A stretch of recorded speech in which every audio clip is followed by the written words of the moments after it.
When you think about businesses that are selling through the roof, like Skims or Allbirds, sure, you think about a great product, a cool brand, and great marketing. But an often overlooked secret is actually the businesses behind the business, making selling and for shoppers buying simple.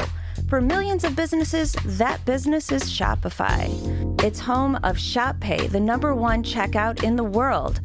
You can use it to boost conversions up to 50%, meaning way less carts going abandoned and way more sales going through to checkout. Upgrade your business and get the same checkout Allbirds uses. Sign up for your $1 per month trial period at shopify.com/income, all lowercase.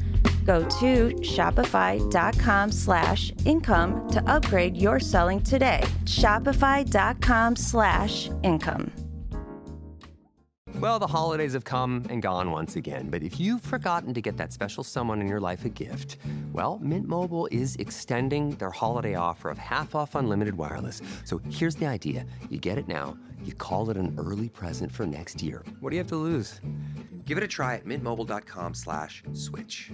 Limited time 50% off regular price for new customers. Upfront payment required. $45 for 3 months, $90 for 6 months, or $180 for 12-month plan. Taxes and fees extra. Speeds may slow after 50 gigabytes per month when network is busy. See terms. One hit is all you need to make the money guaranteed. And you can live off royalties forever. And it makes me wonder, is it just a wonder, or is it one hit thunder? Chris, the Super Bowl was last night. I'm sure you watched what was kind of a pretty boring game for three quarters. Yeah, I watch a lot of football, and we are here today to talk about music. But of course, I want to talk about the football real quick. I watch most of the NFL games throughout the season. I would say that I see at least a few minutes of 80+% of the NFL games in the season. And it was not the Seahawks. The Seahawks had a tough road to get there, beat some good teams. The Patriots being in the Super Bowl this year was the flukiest thing ever. There was no reason that team should have been in the Super Bowl. They were frauds, and they got exposed in the Super Bowl in what was a strange and kind of weak AFC. It's crazy. Football watchers will know what I'm talking about. It's crazy that this was Josh Allen's window to make it to the Super Bowl. Now, Matt, do you know who Josh Allen is? I know you don't really follow football, but do you know who he is? It's a name I've heard. I know that he is a noteworthy football player, but I don't know anything. I'll tell you this: it's Haley Steinfeld's husband. Yeah. Oh, okay. Yes. Okay. If that explains it to you, but he's very good. He's a very good quarterback. Well, and yeah. 2 weeks ago, my girlfriend is a diehard Patriots fan. Just really? Fucking loves them. But 2 weeks ago, when we watched them beat the Broncos against their second string quarterback, she was like, if they bring this to the Super Bowl, like they barely won against this team with their backup. Like, this does not bode well for how the Super Bowl is going to go for us. So the Super Bowl in general, there started to be some scoring in the fourth quarter. It got slightly exciting for a little while, but it was one of the worst Super Bowls in recent memory. I'm glad the Seahawks won, but I want to talk to you about the musical performances. Can we talk about Green Day first? Yeah, let's start with Green Day because I have so many mixed feelings on Green Day in that performance. I think they sounded great. I was texting a lot of people about this last night because as it was happening, 8 different people texted me at once with, oh my God, they're going to do the MAGA agenda line. And then they didn't.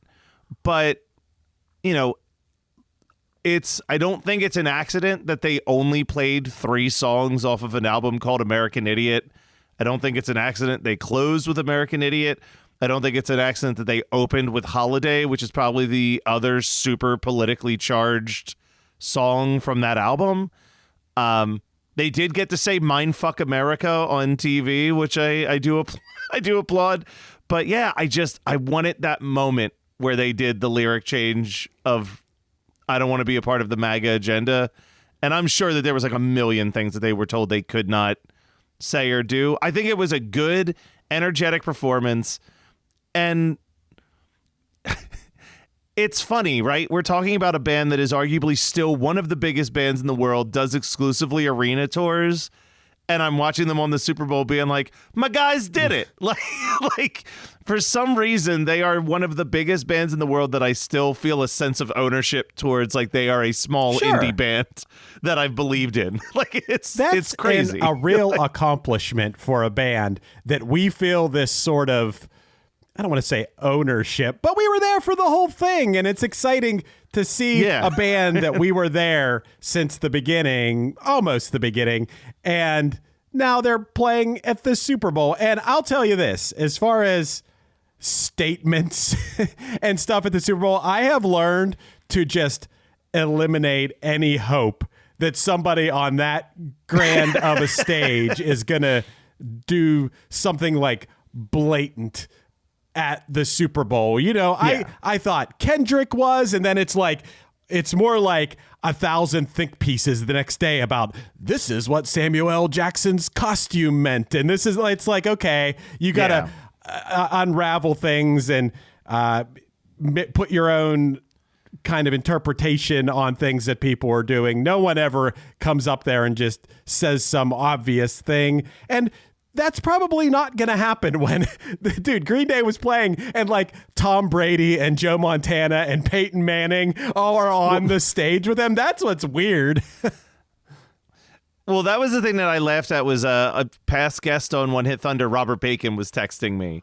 And I had said, I'm kind of a little disappointed that he didn't do the MAGA agenda. And he's like, yeah, but what about the symbolism of him saying mindfuck America while some of the biggest meatheads in football history are standing up there with Letterman jackets? I'm like, all right. Just them being up there, who are also the most, one of the most outspoken bands about everything that's going on in general. It was like the day before there's stories about them, maybe at like a Super Bowl pre-party show or something. They were at the Spotify DraftKings party talking about how anybody in the audience who's part of ICE should probably quit their shitty jobs and get it. They're not afraid to talk, which it's like, my disappointment is very low. I think just the booking in general at the Super Bowl, there was a lot of think pieces beforehand where it's like, even if none of them say anything, a statement is being made, right? Like, you've got Green Day where everybody knows their politics. You've got Bad Bunny who's going to do a set almost entirely in Spanish. You've got America the Beautiful being sung by someone who's gay. Like, there was kind of a beautiful amount of diversity and representation just when you look at who was asked to come out and sing at certain points. I think I was listening to this week. I think it was on Pod Save America. You don't know who Pablo Torre is, do you? Okay. I don't. It's not that important. I do not, no. He does like investigative journalism on a podcast about like controversial sports things a lot of times. Like he got into, sometimes it's funny, sometimes it's serious. And he was talking about the NFL. Okay. If we're going to talk about this kind of stuff, he was saying the NFL, they just do what is going to make money. Like they don't really care about these things they pretend to care about. Like, they'll do. Oh, obviously. Yeah, because if they did, Colin Kaepernick, who, he got barred from the league for taking a knee, which was a very respectful way to protest. It wasn't like he was kneeling with his middle fingers in the air at the flag. He consulted a person from the military and says, what's a respectful way I can stage a protest at the games? And kneeling was such well, not even I don't know, is that really that offensive? And he was barred. So this is the same league that thought putting the words end racism in the end zones in the back of helmets was doing something. It's they just follow they follow the money, basically, whatever's going to make them money. So what's hopeful about that when you're booking these artists and these performances is that they know that the majority of people, that's the way they feel. So that's a good sign, right? Yeah. So you mean how 127 million people watch Bad Bunny? I think it was 6 million people watch the Puppy Bowl playback and 4 million people watched the All-American halftime show. I was gonna. It underperformed the Puppy Bowl recap. That is how low the numbers were for that. What, people didn't want to watch Kid Rock lip sync his songs? Like it. I out of curiosity, because most of my family was watching, so while they were at commercial before Bad Bunny went on stage, I'm like, I'm going to click into this for about 10 seconds because I just want to see what it visually and audio sounds like. And the sound was fine. Like, it's like, okay, it sounds okay. I mean, the music is garbage, but like the sound mix is fine. But I'm like, this is the most boring. It was like when your favorite band does a music video for your favorite song and it's just concert footage and you're like, what the fuck is that? Like there's no, it was like, you go from, we'll get to Bad Bunny in a second, but you go to something that is like, was one of the richest tapestries of staging to just like some bro butt rock on a stage with some fireworks, and it's like, oh, this doesn't even fucking compare to what a halftime show should be. I was gonna say to you before we start recording this, let's not even acknowledge that, but well, that's all I'm gonna say about it. You opened the box of worms here, and this is like what people are talking about. But what's funny is I was sitting next to our friend, my bandmate and past One Hit Thunder guest PJ, who, we're talking about it before the game, and he's talking about like, I wonder how many people are going to watch the Kid Rock one. And I said to him like, well, it's not on like a channel or something. Like I said, the average person who would flip to that probably doesn't even know how to get to it because they're probably like older people or whatever. He looked at me, he's like, it's not on. Like, he's like, I assumed it was on like one of the channels. I'm like, no, it's on like, didn't you have to sign up for like some other website or something? No. So here's the hilarious thing that happened yesterday, which this tickled me to no end. It was only streaming on YouTube. It was supposed to be streaming on YouTube and X. But an hour beforehand, they posted, sorry, we can't stream on X because we don't have the licensing to run this music on Twitter. So, in all this buildup, they still never thought to get the proper licensing for Twitter to do the show live on there like they were planning. Like, it was such a thrown together mess of one somewhat notable washed up name and 3 people that no one has heard of. Like, no one. It's, what gives me hope in that thing, just as who was booked to perform at the Super Bowl kind of gives me hope, even though the NFL is a corrupt organization like any other. I watch it because I enjoy the sport, but I realize how much corruption and how it's just run by fucked up billionaires. I get it. Just enjoy the sport. I enjoy the athletics. I enjoy the chess match of the games. I can't help it. But what else gives me hope is, look, didn't you see the stories this week that Kid Rock tried to do some sort of touring festival, and so many artists and everyone's so many artists were dropping off, and it's funny because it's not like a you're trying to cancel me type of situation. It's more like the economics of it are the artists are like, the juice isn't worth the squeeze here. I don't want the backlash financially for doing this stupid thing. And I think when money talks like that, I wish it wasn't that way, but when money talks, it's just the way it is. And it gives me hope. And anyway. Well, it started with Ludacris, right? Ludacris dropped off the day after the lineup was announced. Why would he even agree to it in the first place? Well, so that's the interesting thing, because I know that people were arguing about that, because he said, like, I wasn't even aware what this thing was. But then after he fell off, the actual event promoter even said, yeah, we didn't have full confirmation from him on this. So I almost wonder if when they signed Nelly was like, I bet I could get Luda to do it, and they just like threw his name on a flyer out of hope. Like, look, it was, so that was that. Then it was Shinedown left, Creed just left. Yeah. Like, these bands, like you said, they're all going, this is not worth us losing half of our fan base, if not more, for this stupid Rock the Country tour or whatever the hell it's funny called. that you and I, we care so much about music. We podcast about music, make music, everything. Music is our lives. And between you and I, we could probably tell you, you could name an artist and we could say, oh, they're on the right side of history. Oh, they're terrible people. Or, oh, they never say anything about anything and they just ride the middle. We know that about pretty much every artist.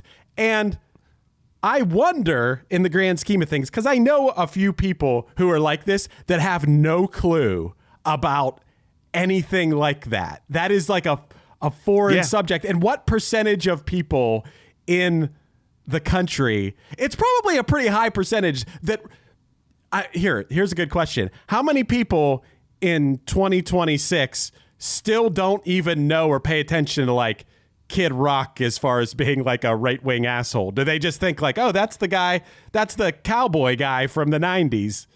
Yeah, he did that picture song with Sheryl Crow that I sort of liked back in the day. Yeah, like I'm sure that that's most of it. And I think that most of those people also don't know how like really gross some of his lyrics were back then before he took on this new enlightened country persona that he now has. But, people keep sharing a lot of those lyrics and it's like, yeah, no, they were shitty back then too.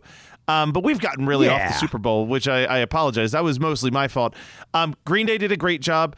I love America the Beautiful. You know that I've talked about how that should actually be our national anthem. It's a much better written song. Brandi Carlile did that. Sorry, choking on my own spit. I'm so angry. She did a really good rendition of it. It was simple. It was an acoustic, pretty version of it. We shouldn't skip Coco Jones, though. Coco Jones sang Every Voice Will Sing and Be Heard, I think is what the song title was. I got to look at my notes. But that, I believe, was a song that she sang previously at like a Kamala Harris rally. Like it's a pretty important song. It was Charlie just Puth. Don't forget about Charlie Puth, national anthem. Charlie Puth, who, listen, either that man has one of the best voices I've ever heard, or his vocals were being piped in from somewhere else, because Green Day sounded live, everybody sounded live, and then Charlie Puth started singing. I'm like, this sounds like a recording to me. Which, like, I get it. You show up on the biggest show of your life, and maybe you've got a sore throat and can't talk, and you got to go with Plan B, possibly. But I was like, this doesn't seem live to me on this one. Don't care about Charlie Puth whatsoever, but word on the street is he's really actually super good. As a performer, as a singer, he's technically very good. I don't care about his songs. I mean, that's impressive as hell then, because I really did think like, oh, this sounds like a recording. His voice sounds amazing. I want to give credit where credit's due. I think he was singing, and I think he did sound good for singing such a bad song. So, if you can make that song sound decent, then you've accomplished something. And he was joined by Kenny G. So, we got that going too. And it was, I just want to make sure I get all of this correct. So Lift Every Voice and Sing was a hymn from 1871. Yeah, that was before every Super Bowl. I think I said Lift Every Song and Be Heard or whatever. But yeah, Coco Jones sang they that. performed that before every Super Bowl in recent years. Yeah. Yeah, which is great. Yep. I love that. Let's get to the halftime show, though, which, I mean, I was very open about this with the Grammys that, like, Bad Bunny is an extremely talented person who just makes music that I don't know enough about. God damn if this wasn't one of the most fun halftime spectacles I've ever seen. Like, I posted this on Facebook as it was happening, but I was like, I don't care what anyone's opinion is. That show had the most impressive staging I've ever seen for a halftime show, because I frequently forgot that they were on a football field because this little town that they had built felt so authentically lived in throughout this like 13-minute performance. There's a lot of really cool facts that have come up. There's also been some false information that has come out about this that we can dive into. But I mean, you got Bad Bunny crushing it. So high energy, just the most fun any human being could be having for 13 minutes is Bad Bunny. You get a Lady Gaga and a Ricky Martin appearance. Fucking Pedro Pascal, Cardi B, and Jessica Alba, among other people, just like in the crowd of people dancing and having a good time. Fucking awesome. Like, I just thought that this was such a high energy, fun celebration to watch. I agree. I thought it was an amazing performance. And I'm like you, where it's, okay, I know Debí tirar más fotos. That is the song that, and we'll get to that. But otherwise, I'm not super familiar with his music. And I also don't want to be, dude, I do think that there's a certain level of like, I think now more than ever, it's important to, you know, be supportive of a great artist who has a great message. But there was a little bit of an overcompensation of people. I had people call me out on it, and I didn't really say that much about it. But like, you're acting like you like Bad Bunny because you like the politics of it. And you could see people being that way to a certain extent because you like what he stands for, but you don't care about the music. But I got to tell you, the whole time, I couldn't help it. My leg is bouncing to the rhythm the whole time. It's that reggaeton beat that you can't resist. It makes you want to dance. And I'm not a lyric guy. I am a melody guy. I am an overall vibe guy. I don't care what language the music is in if it's fun and makes me feel good and makes me want to dance. And that's how I felt about the entire performance.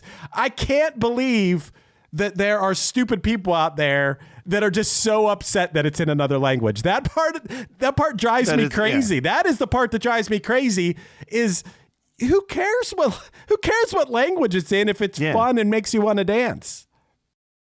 Hey there, One Hit Thunder listeners. Are you ready to take your music to the next level? Well, get ready to rock because this episode is brought to you by DistroKid, the ultimate digital music distribution service for artists like you. With DistroKid, you can easily upload your songs or albums to online stores and streaming platforms like Spotify, Apple Music, and YouTube Music, reaching fans all around the globe. But that's just the beginning. DistroKid offers a ton of awesome features like Hyperfollow, which helps you promote your releases and get pre-saves on your songs all for free. But wait, there's more. The DistroKid app is now available on iOS and Android. With the app, you can manage your releases, track your streaming stats, and even withdraw your earnings, all from the palm of your hand. And for those looking to perfect their sound, check out Mixia. This powerful tool allows you to put the finishing touches on your tracks in minutes, ensuring they sound polished and professional every time. But that's not all. DistroKid has just launched a brand new feature called Instant Share, allowing you to easily share large files securely with collaborators, producers, and more. With Instant Share, you can keep your music streaming at the highest quality while making the best impression possible. So what are you waiting for? Elevate your music career today with DistroKid and unlock a world of possibilities. Possibilities that I know all about because I've been using DistroKid for years. It's seriously great. If you haven't used it before, you're going to love it. And One Hit Thunder listeners get an exclusive offer, 30% off your first year with DistroKid by signing up at distrokid.com/VIP/OneHitThunder. That's distrokid.com/VIP/OneHitThunder.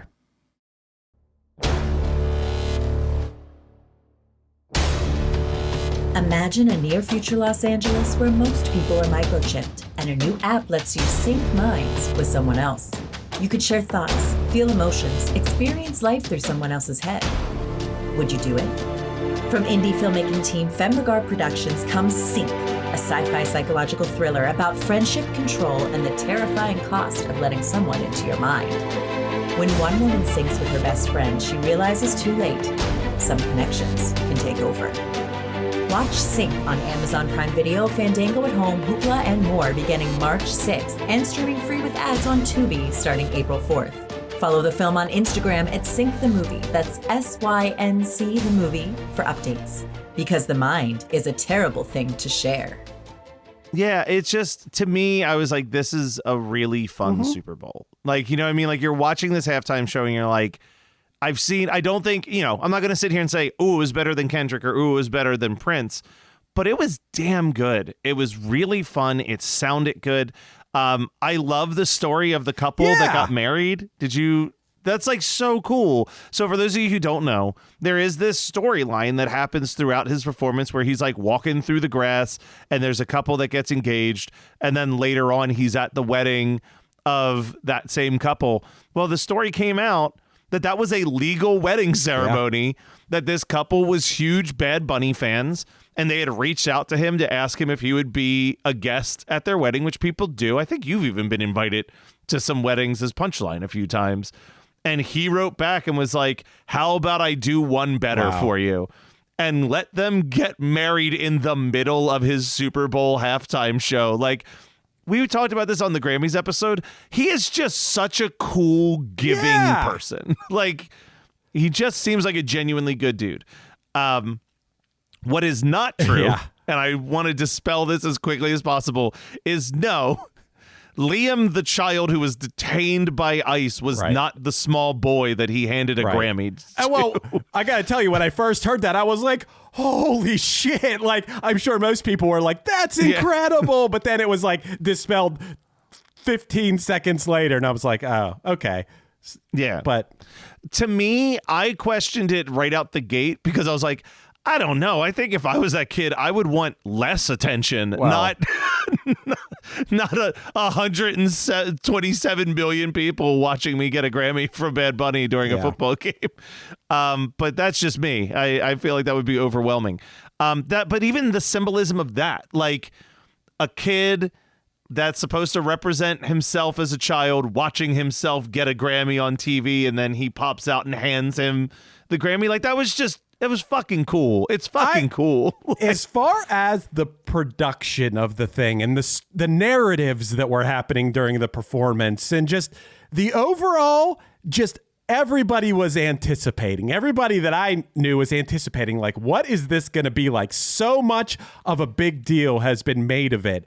And I thought the best part was at the end when, he first shouts out America and then all the other countries behind him and the people with the flags. And then basically the message of love is stronger than hate behind him or however they had it worded.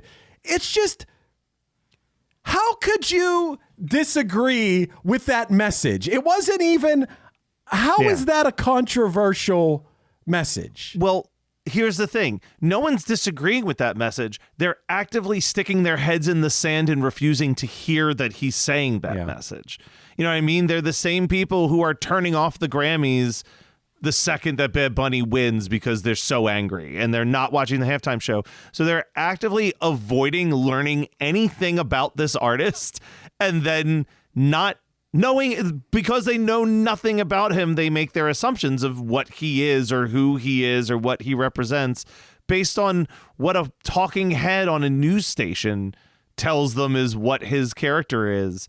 And like, that's the thing that's frustrating, is like the knowingly and intentionally choosing to be uninformed for whatever reason, to prove a point or whatever. I can't wait to turn the page on this moment in history and look back on it at the bad guys, how many bad guys there were, and be like, oh my God, I can't believe, I hope we get back to a civil, I don't know, maybe this is too optimistic of me to think we're going to get back to a civil society where you don't, the outrageous things that happen every day and people say every day when, the president of the United States will post the most racist thing you've ever seen, or like Megyn Kelly will say, I don't feel bad for this person who got murdered in the street. Like, when this kind of stuff isn't an everyday occurrence, and look back and be like, oh, look, here's the positivity. And I think that performance was just like a moment of positivity. It was like I'll put it in a way that makes sense to you, Matt. It was like Muppet feel good. It would be like it was. So the reality is going to be that the worst people you know are going to call it the worst Super Bowl halftime performance of all time. I hate saying this sentence, but I'm going to say it. The white tryhards will call it the greatest Super Bowl halftime performance of all time. But the reality is it was a very good, potentially in the top 5 best Super Bowl performances. Definitely not number 1, but it was a very, very good halftime show. Yes, I'll agree with that. And it was, a pretty important one. And, and then it's just when it's all said and done, we live in such a weird, strange world that the racist, rapist, pedophile leader of the free world is tweeting, is writing about it. Like, I don't want to even give it air, but it's like, it's such a weird world. Like, if you hate wine, here's an idea. Don't say anything about it. Don't say anything. Well, here's the hilarious thing about that tweet, which no way he watched it. No way he paid attention to it. I'm sure that thing was written 5 weeks ago because it makes no reference to anything that actually happened on the screen. It's just whatever. But it also indirectly is like, even I didn't want to watch the Turning Point USA. Dude, it's so funny. Pablo Torre was talking about this, who, the guy I said does the sports investigation. Yeah. Shane Gillis made a joke about it at the ESPYs and stuff. But, like, it's so obvious that he knows that the president, I hate even say his name, knows nothing about football. He hyper focuses on how much he hates the new kickoff rule. Dude, he ended his tweet talking about how he hates the new kickoff rule. You don't watch football. You know nothing about it. You can't pronounce players' names. You know nothing about. That's what Shane Gillis was saying. He's like, you could tell he doesn't know ball whatsoever. He hyper focuses on this one take he has about the kickoff rule. It's the stupidest thing you'll ever read. Like, you don't have to like the kickoff rule, but he talks about it every time. It's like the oldest thing. It's so stupid. Let me just ask, because keep in mind, I'm Matt Kelly, knows nothing about sports. What even is the new kickoff rule? Like, if you kick it, there's like a landing zone where you kick the ball. If you kick the ball in there, then the person can return it. If you kick it into the end zone, you start at the 35-yard line. Basically, they're trying to eliminate, like, on a kickoff, you can have two sides running full blast at each other. It is like freaking like a war. Like, it's like a lot of injuries happen. They're trying to, like, cut down on the injuries, and it gives teams a little bit better of a starting position, starting at the 20 or at the 35-yard line. If it's a touchback, it's fine. I was like, I did see that tweet, and I'm like, I don't know. I didn't know that there was a new rule about kickoffs. And one more thing that I want to say is, I'm sure I hate commercials, whether they're the Super Bowl, regular commercials. I can't stand watching commercials. But it's fine. It's a Super Bowl. I realize people go to it for commercials, but I do think that people should be called out for two things. If you're doing commercials for AI, fuck you. I think Matthew Broderick was doing AI commercials. There were so many gambling app and AI commercials last night. It was insane. But yes, I agree. Fuck AI that. And also crypto. Dude, Everybody Backstreet Boys karaoke thing that just ended up being a crypto ad. I was like, what even is this commercial? I look forward to the day where all crypto goes to zero. That would make me happy. And I look forward to the day that I don't know if it's going to happen, but where I never have to hear about AI again, because fuck AI. Yeah, 100%. Okay, so there's one last thing I want us to do before we wrap up. And I told you in advance that we were going to do this, but Bad Bunny does the halftime show. Now it's time for the 2027 halftime show.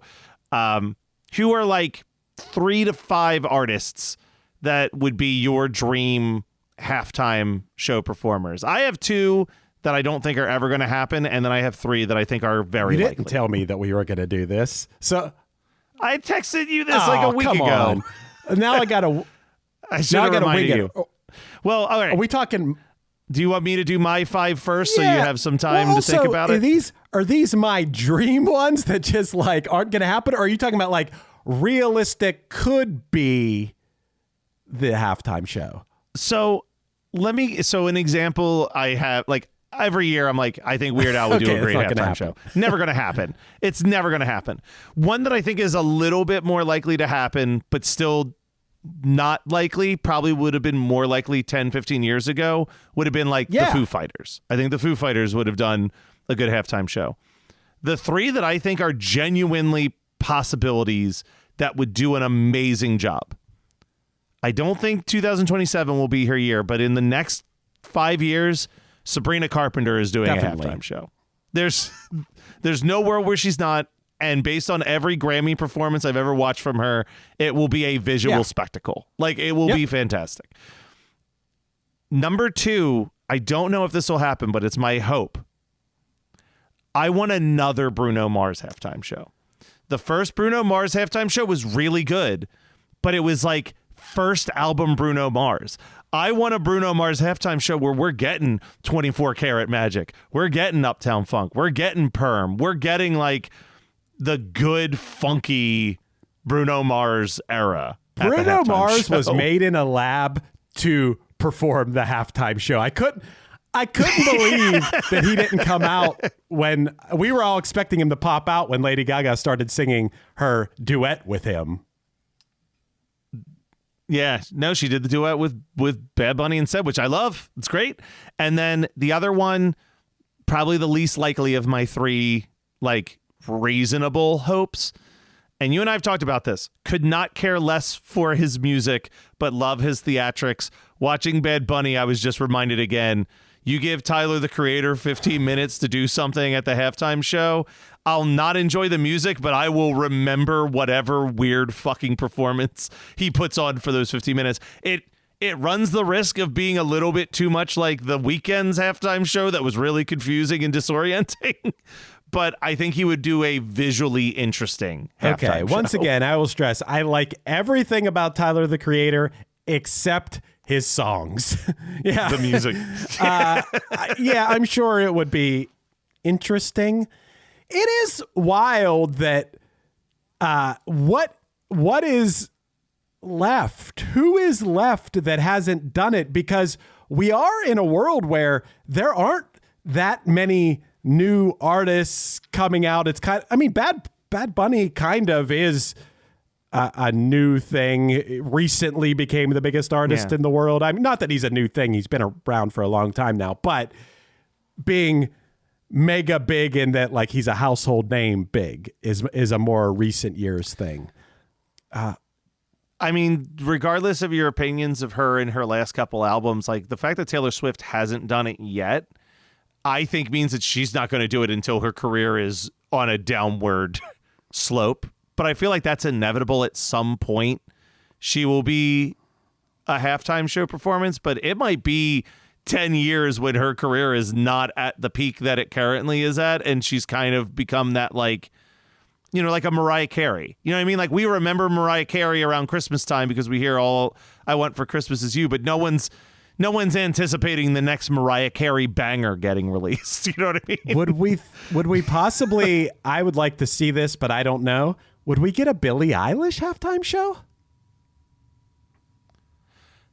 You know what? Billie Eilish, I think, would also, similar to Tyler, the Creator, would put on a hell of a crazy show. If she was doing all the different eras of her music, because I think of her SNL performance of Bad Guy where she had, like, the gravity boots on the ceiling. I think she would do something really cool and still have time for stuff like Wildflower and stuff like that. But yeah, that would be a good one. I don't think she'd do Wildflower, but I think she would do Birds of a Feather.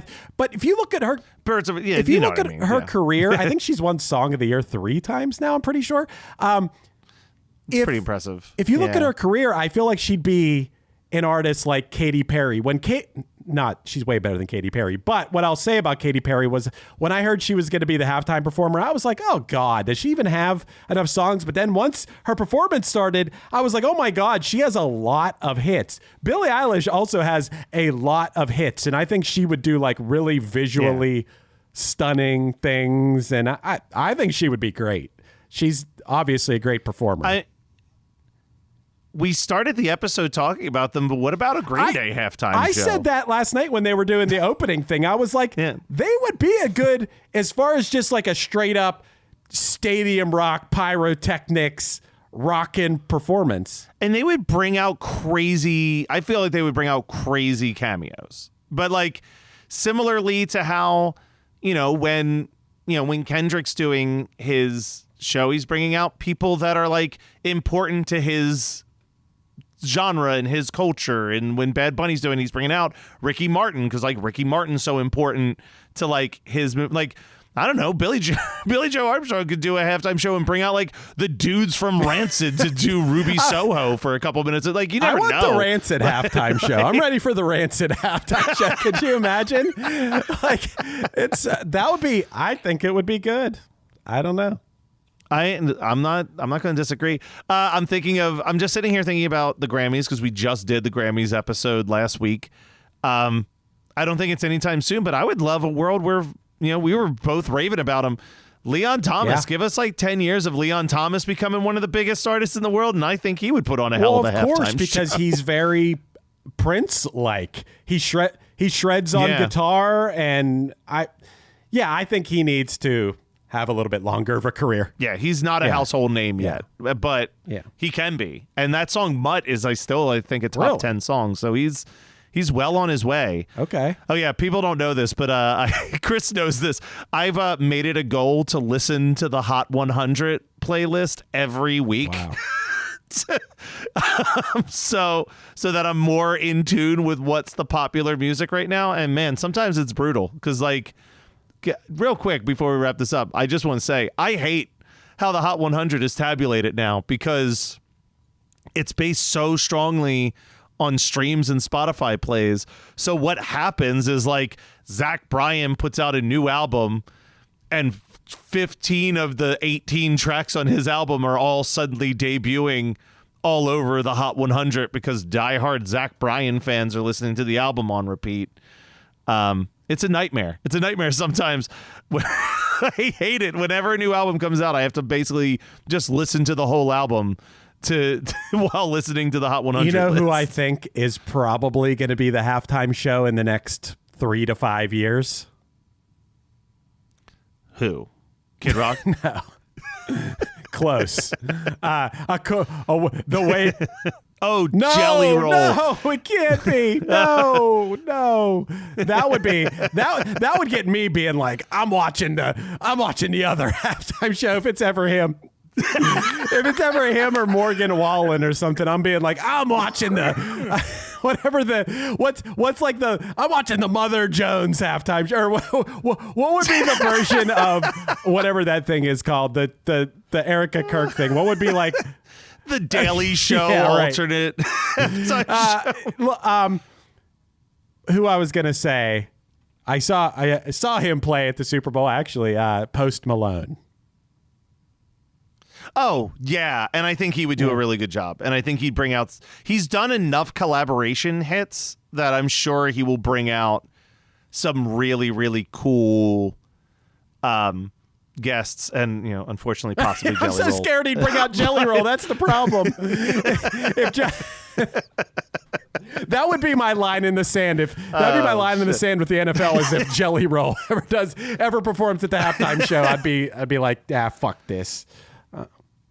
Do you remember, though, this is very much a flashback to the 90s and early 2000s when we were fully immersed in the monoculture. But, like, I was talking about this with Christian Blatt on Geekscape News. Two things that no longer really happen with the Super Bowl is that a lot of channels would do alternative halftime show programming. Like MTV would have like a Beavis and Butthead halftime show or like a Celebrity Deathmatch halftime show. But the other thing that he mentioned was TV shows having the debut episode immediately after the Super Bowl. And he's like, the A-Team, the Wonder Years, Family Guy, like those all, the first episodes of all of those shows aired the second the Super Bowl ended because it was the biggest audience they could debut a new show the first episode. Okay. I didn't realize that. I know one thing, a show that I really love, there was one year where New Girl came on because I guess the Super Bowl was on Fox, and New Girl came on after the Super Bowl, and it was the episode with Prince in it. Yeah, they did that. There's literally a Friends episode called The One After the Super Bowl because it was the episode that NBC aired following the Super Bowl. But yeah, according to Christian Blatt, I obviously wasn't paying attention to the Wonder Years when it debuted because I would have been 4, I think, at that time. But he said the first episode of the Wonder Years aired immediately following the Super Bowl. I didn't know that. Yeah, so like it was like a way for them to be like, hey, this is the show that we really think that you people are going to love. And since there's a billion of you watching the Super Bowl right now, here it is. They were right. Great show. Well, yeah.